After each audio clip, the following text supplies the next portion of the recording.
So let's talk about fertilizer. Well, as I'm going to show you here in a few minutes here, fertilizer and oil are highly tied together here. So what happens in the oil market has great influence on what happens on the fertilizer side. So, and again, us being a big agricultural country, we are highly dependent upon fertilizer. Fortunately, on the fertilizer side, we get a lot of those. I think we are self-supporting to some degree here, although there is the issue of potash, I think, is going to be a concern going forward for the fertilizer situation.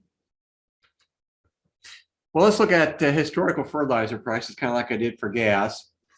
And this is basically, I have data here, monthly data from DTN, showing fertilizer prices since 2009 up through the, I think this would be like the 1st of March right here. So as you can see here, a big jump up in fertilizer prices. Now I'm representing the 3 major nutrients by NP and K by either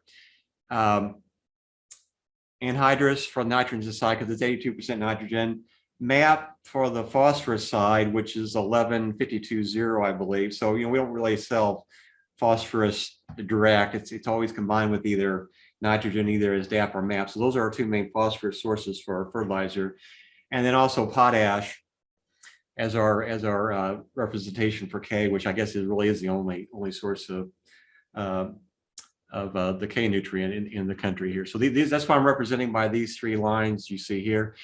Again, notice what happened here during the last year here. So we enjoyed several years where we thought $750 or above $700 was high fertilizer prices. So really since about 2014 all the way to 2020, start of this last year, or 2021, we had anhydrous prices below $700. So farmers kind of got used to that range of anhydrous, and in fact, during the last 4 or 5 years, it's been closer to the $500 range. So that's what I think farmers consider to be normal. It's about $500 anhydrous. Well, suddenly in 2001, prices started going up, and I have to take a little bit of credit here because back about a year ago, I did predict a little bit of rise in fertilizer prices. I saw it going up to about here maybe.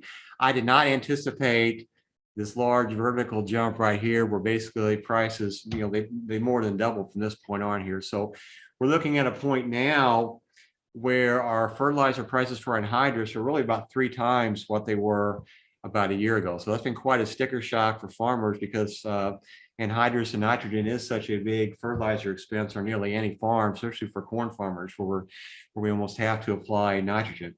And again, this really can't be attributed to the Russian conflict either, because most of this happened in the second half of 2021, well before there was any talk of anything happening. We were at $1,500 fertilizer really already by the 1st of January here. So most of this fertilizer increase took place before the Russian-Ukraine conflict happened. Okay, so farmer, again, just to get an idea, so this seems relatively high based on the 13 years I have right here. Well, if we go back even further, and again, now we're getting to a point where I'm not sure how many farmers actually have memories of what happened in the distant past, but based on some USDA fertilizer indexes, and they have data going back a long time, I basically keyed everything back to starting from the year 2002. So a 20-year time frame, indexing everything back to this 2002 starting point, looking at the price of fertilizer. Notice here what happened in 2008. Remember 2008 was when we had real high gas prices too, and real high commodity prices, and everything kind of crashed. Well, during that point in time, we look at what the potash and phosphate prices were relative to where they are now. They were quite a bit above where they are now. And even if you go back to this period where we had $4 gas from 2010 or so to about 2014, again, we had some pretty high fertilizer prices as well here. So if you think back to it long enough, you see, well, we did have some periods where fertilizer was pretty high. But again, farmers kind of got used to this period where fertilizer was really almost cheap compared to what it was up to about 2007. If you go back real further, it's lower here. But again, this is more of a recent phenomenon. But certainly the jump up in price has been pretty spectacular, only matched by what happened in 2008. Now, one thing that happened here when the economy did go through a recession, prices went back down very, very quickly here. That gave me some hope when I saw this thing happening in the fall of 2021, that maybe this increase was going to be more of a temporary measure. Maybe anhydrous prices would start to come down, and maybe we could get prices back down to the $1,000 range come summertime. I have revised my expectation of that based on what's been happening with the whole oil market and what's been happening in Russia and Ukraine, that I don't think we're going to see that decline in fertilizer prices like I first thought we might happen when I first did my first fertilizer analysis back around January or so. So Greg, we had a question. What drove the anhydrous increase in the latter part of 2021? Oh, geez. Okay, I can talk about my model a little bit. I was going to talk about it later, but I'll give you a little heads up for it now. So my model I had to predict fertilizer about a year ago was based only on the corn price and only on the price of oil. And it was working really, really good. I was getting correlations of about 0.85%, which is really pretty high. It was predicting the price very, very well. I had even predicted some of the initial increase in 2021 back at the start of 2021. But suddenly we get to this fall of 2021 and my model literally breaks. I'm predicting maybe $800 for anhydrous price. Suddenly we're at $1,500, and I got thinking, okay, what is going on with my model? That something has happened to change the fundamentals of my model for fertilizer price. So I started looking around, what are the things I could actually add to my model? So I started adding in the inflation expectations to my model to try to get around that. And that helped quite a bit, although it makes my model fairly dependent upon what happens with the inflation expectations. So when I did that, I started to build some inflation into my model. Then I started to get fertilizer prices about where they are now here. So I would really say that the fact that the market was really anticipating some higher inflation than what we were used to, they were thinking already maybe in the fall that we were looking at probably, 7, 8, 9% inflation when we were still at a little lower rates than that. And that's really why we saw such a run up in fertilizer prices. That I think you also saw maybe a situation where almost like the Dutch tulip situation where people started chasing after too many people started chasing after limited good. Farmers started seeing fertilizer prices go up, so they started buying more all they could at that point in time. Kind of a classic indication of what happens with inflation, because inflation situations, people tend to buy a lot more things because they're worried about prices going up. I think we saw a little bit of that happening in the fertilizer market as well here, where producers were trying to lock in the fertilizer to make sure they had enough for spring. One more question. Why model with the oil price when natural gas is the primary feedstock? Oh, another good question. So when I first started doing modeling for anhydrous, gosh, I guess I probably first started doing this 15 years ago. Yeah, natural gas seemed like the natural thing to use in a model for predicting anhydrous fertilizer prices. Again, because it is the main input that you actually use in the model. Well, I quickly discovered that it was almost impossible to come up with a good model that would actually use natural gas prices as a driver for the model to predict anhydrous prices. I could never get one to work very well. No one else who has tried that has one to work very well either.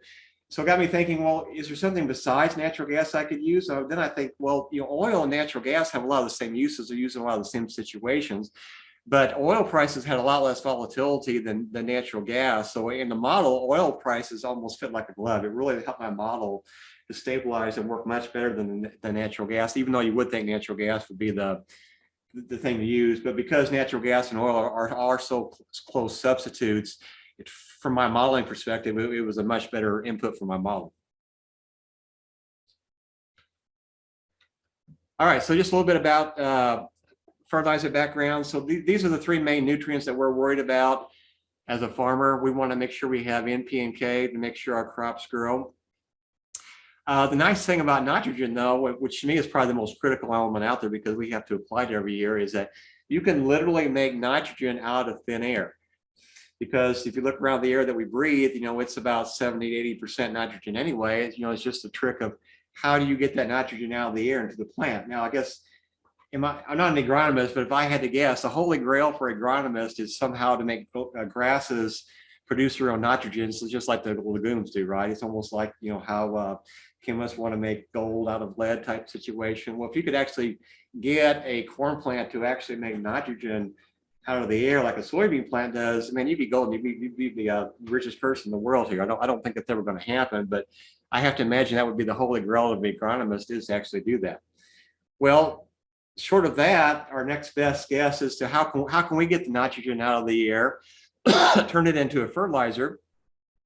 that the plants can use. Well, back before World War I, they developed this process called the, I'm not sure I'm pronouncing this right, but the Haber-Bosch process, where they can actually do that. They use natural gas to do that in the process. Again, I'm not a chemist, but it's kind of a catalytic reaction in the air. They burn a lot of the natural gas. And in that way, in the process, they actually literally produce ammonia by burning natural gas, and they get the first stage of anhydrous gas, which again would be a feeder to all the other nitrogen products that we have here. So again, this technology came out before World War I, and it's in wide use today. So really, any country that has access to natural gas, either on their own or if they can get it shipped in from someplace else, could be a nitrogen fertilizer producer. So that's a good thing. We can make it on our own. Just got to have plenty of natural gas to do that. Now, the thing we can't make on our own is the phosphorus, the P, and the potassium K, potash. And this has to be mined. So not every country has these reserves. Fortunately, in the US, we actually have the phosphorus side. We don't have the potassium so much here. So again, depending on what your country has, you may have to be an importer if you actually want enough to do the whole fertilization thing. When is fertilizer needed? Well, it needs to be applied every year here. It doesn't store in the soil like the P and K does. So for grasses like corn, grain, sorghum, wheat, we need a supply of nitrogen to add every year. Soybeans like legumes, we don't need to apply nitrogen for that. Now, P and K luckily are more stable in the soil. So potentially, and again, I'm probably stepping on agronomist territory by saying this, you don't really have to apply it every year as long as you have adequate levels to start with here. So potentially, if your soil is in good shape, you could skip a year of P and K without hurting things a whole lot here. The key is to make sure levels are in range, and soil testing will take care of that. Just based on some of the conversations I've had with agronomists in the past, though, is that if you get your P and K levels out of sync, out of where they should be, sometimes it's hard to bring it back up to the levels they want to be here. So I think all the agronomists will argue, yeah, you can cut back some in some years, but you don't want to do that too much because you don't want to get it below levels. It's going to make it hard to get it back up to where it should be here. So again, but there is potential that we can actually mine the amount of P and K already in the soil, at least on a short-term basis. The other thing to keep in mind is the crop choice is important too. So since legumes are able, like soybeans, are able to fix their own nitrogen, we don't have to worry about applying nitrogen to those crops. So potentially, I think if things got really tight for nitrogen, you could see a big shift potentially from corn to soybeans if things got in a really bad situation. Again, Dan will probably talk about this on Friday when he talks about the planting intentions, but there is the possibility of switching crops to help meet some of this potential shortage of nitrogen if it were to actually happen. I don't really think there's going to be a shortage of nitrogen. I think we're going to have plenty. It's just a question of really what is the price going to actually be. Okay, let's look at which countries actually produce some of these nitrogen nutrients that we're talking about. So here's the area where we are quite deficient here in the US when it comes to producing potash here. So Canada is the world leading producer of potash, which is good for us because you're just right next door. So we can get our potash from them, but they produce about 30% of the world production. Russia is the #2 producer of potash. They have about 20% of world production. Again, this is not exports, this is total production. They produce about 9 million metric tons per year. Also keep in mind Belarus, which I guess you would almost have to rank them in with the Russian side of things right now. They produce 17% of the potash.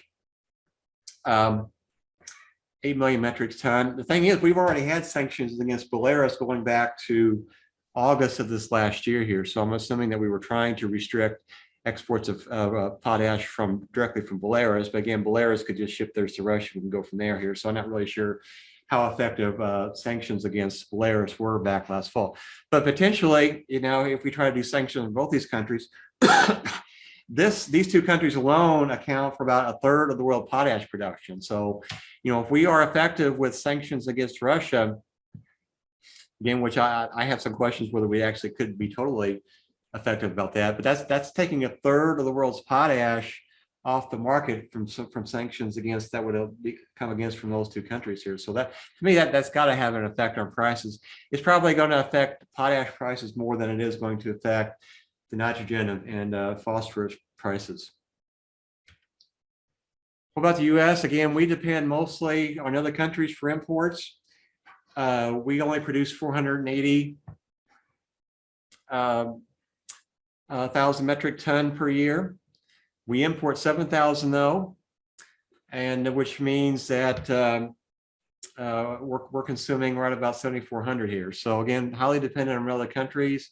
Most of it comes from Canada, but we do depend directly on Russia and Belarus for about 18, almost 20% of our total imports. I'm assuming that things would happen to these two sources from Russia and Belarus, that we could probably ramp up and get more from Canada if we needed to. But again, that's going to come at a cost as well here. And fertilizer use of potash, about 85% of potash sold accounts for fertilizer use. And again, I'm not really sure what the other uses of potash are, but again, most of it is a fertilizer product. Phosphate rock. China's leading producer here, about 40% of the production. Fortunately, we are number 3 for phosphate rock, so we do use a lot of ours. Most of ours is used domestically, but again, you can see Russia is a big producer of this fertilizer here as well. They produce 6% of the world's production, about 14 million metric ton a year. So as far as phosphate rock is concerned, so again, since we are such a big producer, we are mostly self-sufficient. Now in 2021, we did import about 13%, but that's really been a high watermark when I look about the past half dozen years or so. So that's about the highest percent that we've used for imports was last year. It has been a lot lower. Back in 2018, it was only about 2% here. So for the most part, we are self-sufficient. We produced in 2021 about 22 million metric tons, and we had consumed 25. So again, we had to import some. Again, most of our imports that Russia is not directly involved, although they certainly would have an effect on prices. About 87% from Peru and 13% from Morocco. Ammonia, again, as long as you got natural gas, you can produce ammonia and start the whole nitrogen fertilizer process. So again, China is going to be a world leader producer here. Probably a lot of this is probably going to be for their own use. Again, Russia is number 2 producer, mainly because they do have a lot of natural gas. So it would make sense that they were also a leading producer of ammonia here. We are number 3 at 9% of world production. Again, we have large reserves of natural gas. So again, it makes sense for us to do that. Again, a lot of countries can produce nitrogen, since there are natural gas in a lot of places here. So really about 30% of the world production comes from this other category of other countries just probably producing stuff that need on their own here. That technology for producing it is widely used and copied by now. So it's not a unique process to produce ammonia from the air. What about the United States? Again, we're importing a little bit, but again, not a whole lot. There are 16, again, this was from about a year or two ago analysis. A lot of the stuff that I'm showing right now is from the United States Geological Survey Society, the numbers I'm using. So there's about 16 companies that produce ammonia. They have 35 plants and across 16 states. So it is spread out quite a bit. Current capacity is only about 84%. This has been higher in the past. So really we could probably knock down this amount that we import down to some degree by cranking up capacity here. Thanks to lower natural gas prices over the last 5 or 6 years, a lot of these companies producing ammonia, they have taken that opportunity to modernize and improve their plants. So we've probably increased capacity to some degree and improved those plants over the last 5 or 6 years. Most of our ammonia we do produce goes to fertilizer, about 88% of it. We still bring in some ammonia imports, maybe other types of fertilizers, Trinidad and Tobago, 63%, some from Canada.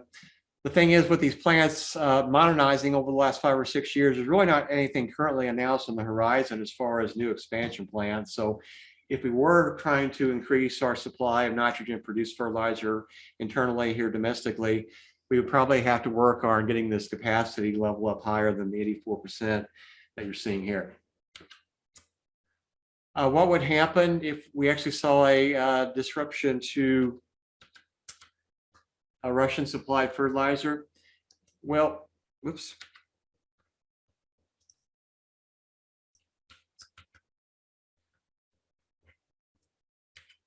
We need to be here. All right, so we're largely self-sufficient for the nitrogen and the phosphate rocks, so we could probably get by on this without relying on imports to a great degree. So I don't really see any supply issues happening for nitrogen and the phosphate, thanks to our large domestic production. But we will see price increase. I don't think that's almost a given. If the world price is going to go up, they're going to go up here in the U.S. too here.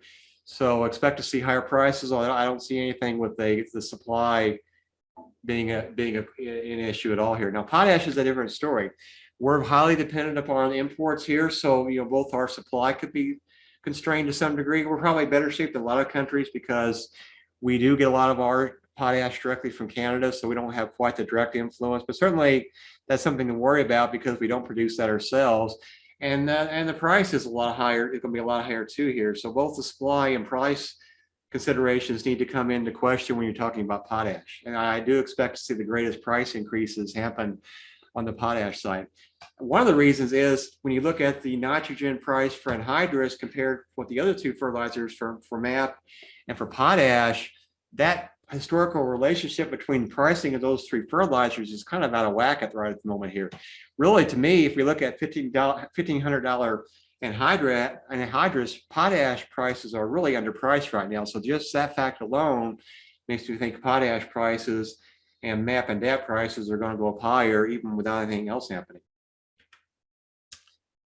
So here's how I actually have a couple papers in Ag Manager about this. About every year I try to go through and revise my model. The model I had been using in the past was this first one you see, where I was basically basing the anhydrous ammonia price on the corn price and the oil lagging the oil price, and it worked out pretty well here. Again, my model broke in the summer of 2021, so I started looking around for other things to do. So I added in the inflation expectations into my model.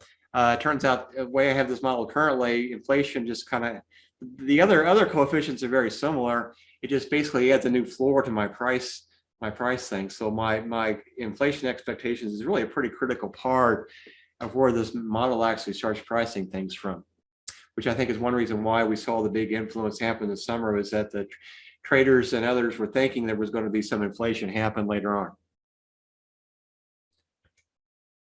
And the thing about fertilizers is they are highly correlated to anhydrous price. I have an Ag Manager paper that details this graph in more detail. It's kind of maybe a complicated graph for a PowerPoint here, but this basically shows the correlation if you trace through and look at, here's anhydrous and let's say MAP. So if you follow anhydrous over along this top row and MAP up from the bottom, you'll see anhydrous and MAP actually have a 0.91 correlation here. So they move in lockstep pretty close together.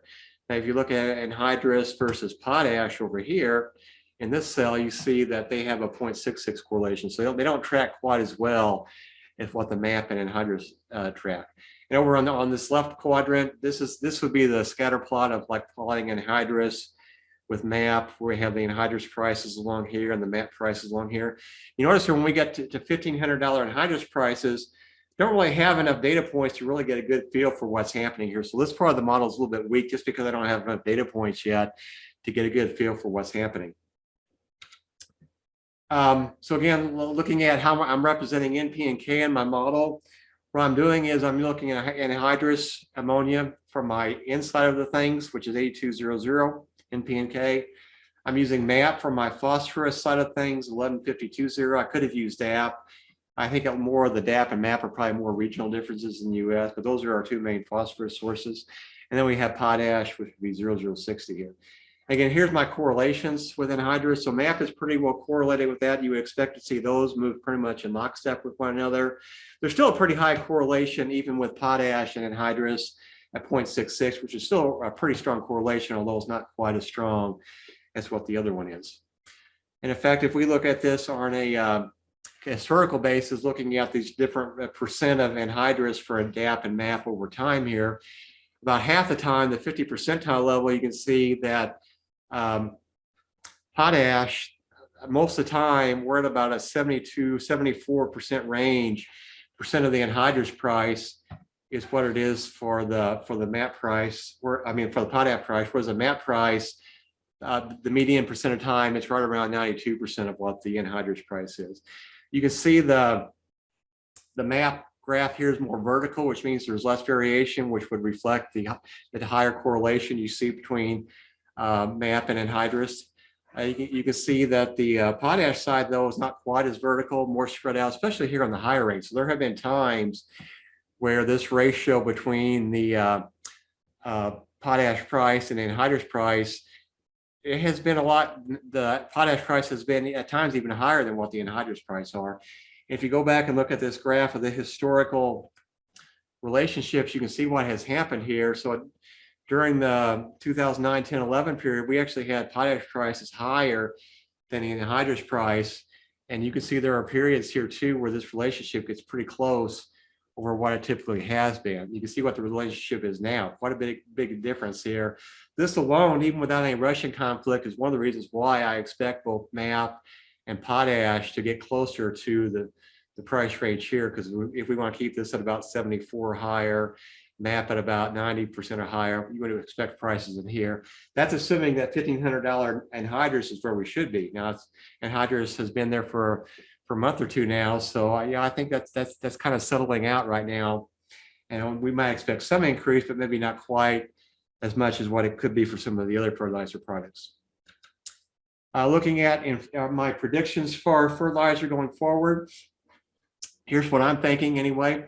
Now, I'm assuming that this model is based on 9% inflation. I'm a little more pessimistic over what Dr. Brigham was presenting on Monday about inflation, because I don't think inflation is quite as transitory as what he may have been originally thinking. I think Brian's maybe backing off his transitory idea, at least what I heard him talk on Monday. I guess I'm older than Brian, so I remember inflation from the 70s here, so that's not a new concept to me. So assuming 9% inflation, again, this actually could be low here. I mean, certainly inflation is one of those things that's kind of self-feeding here. You know, we see higher commodity price right now is going to translate into higher food prices, and that's kind of getting people wanting to buy more things before it goes up again. So just using 9% though is my starting point. And again, the last CPI numbers that came out, I think, was about 7.5. So 9% is not out of the world of question. And based on that, and the fact that both MAP and potash are lower than what they have been historically, could imply that based on these oil levels, maybe from anywhere from $100 per barrel up to $150, which would be my top end, corn prices from $6 up to $8. That could imply, if we look at compared to this very corner box here for anhydrous, that might mean inflation. I mean, for anhydrous prices could go up 20% above that $1,500 level that we're currently seeing here. So that's maybe a worst case scenario as far as price increases for anhydrous. I'm more pessimistic on the MAP side. Again, a 60% increase there. And the potash, I'm probably the most pessimistic of all, just mainly because of the fact that we import all of our potash, and Russia is such a big player in the potash market. 75% increases in potash, I don't think are out of the question, which would put potash prices, anywhere from $1,200 up to $1,500 per ton here. So potentially big increases there in that. So in conclusion, and kind of going forward, where are we looking at right now? Well, I fully expect prices to increase over some. Again, until we figure out where everything is going to shake out and where oil prices kind of end up settling, may depend on what this actually turns out to be. But I think you can almost certainly see some prices higher than what they were at the start of the year. And again, Russia is a major player in all three of these fertilizer components. So certainly that's not going to be a painless thing to put sanctions on that are actually going to be effective. As far as availability, I don't see any problems with our nitrogen and phosphorus. They should be adequate, I think. Less certain about the potash side of things. But again, since most of ours does come from Canada, we're probably more secure than other countries. But again, potash prices are probably going to rise the most of all three fertilizer components that we're talking about. From a short-term perspective, nitrogen is going to be the most critical ones because we can't count on what was in the soil last year for nitrogen. So we're going to have nitrogen for any corn and wheat and grain sorghum that we're going to plant. Again, we could get by on a very short-term basis by cutting back on our P&K use, at least for 1 year. The question is going to be, how long does this Russia conflict thing happen? And I think I'm at the end of my slide anyway here. So you're at the end of your slides and it flipped to your desktop. Oh, okay. Is that what happened? Okay. Okay. So I guess I guess I can stop sharing, huh? So We got a couple questions. Dan took a stab at the first one here, but let me read it to you. Even though we source a significant amount of potash from Canada, is it reasonable to assume this isn't guaranteed? I.e., could other countries try to purchase from Canada, reducing exports to the U.S.? Oh, sure, that's a very possibility. I fully expect that kind of thing to have happen here. So, you know, if markets are working efficiently, you know, we're going to have to fight for the potash we need here. So that means we're going to pay higher prices, even though we're not getting our potash from Russia. We will certainly see the effects of higher prices. You know, the market will take care of the allocation of where potash needs to go here. So it's just a matter of who wants to pay what to get what they need. And a question here, how influential were or are CVDs and ADs to your model? And I'm not sure what CVD or AD is referring to. Yeah, I'm not sure either. I'm going to get more explanation. Joe, could you countervailing duties? Oh, I didn't really factor those into my model here at all here. So, and anti-dumping duties. But my model is just based on kind of what the price of oil, corn, and anticipated inflation. I've heard from TFI that China produces a lot of anhydrous from coal. Could we shift some of our anhydrous production to coal? Good question. I don't know how bad enough about this process. If you can actually use other things beside natural gas to actually produce anhydrous. Well, from your question, it sounds like you can. Yeah, now you're moving into realms that are well beyond an ag economist knowledge of duty there. So I don't know about that one. Yeah, I mean, if you could do that, I mean, that'd be a great thing to use. I mean, I'm assuming it's probably not quite as efficient as using natural gas, but we certainly have lots of coal here in the U.S. And that would also require probably building new type of plants too. It's just like expanding our current anhydrous production, ammonia production in the U.S. That would require an investment in new plants, and everyone knows here how difficult it is to build something like that from scratch here in the U.S. just because of all the hoops you got to jump through from a regulatory perspective here. So, I mean, it can be done, but it's certainly a more costly effort in the U.S. than it is compared to a lot of other countries. Okay, last call, folks. Looks like we're about done. We're going to be back again on Friday at noon, same time, same place. And we'll have the grain and livestock markets. Dan O'Brien, who was on a little bit today, will be here with grain markets, and then Glenn Tonzer with the livestock markets. So we will catch you then. The recordings of this will be available no later than tomorrow morning. So thanks for being on. And Greg, thank you. Thanks.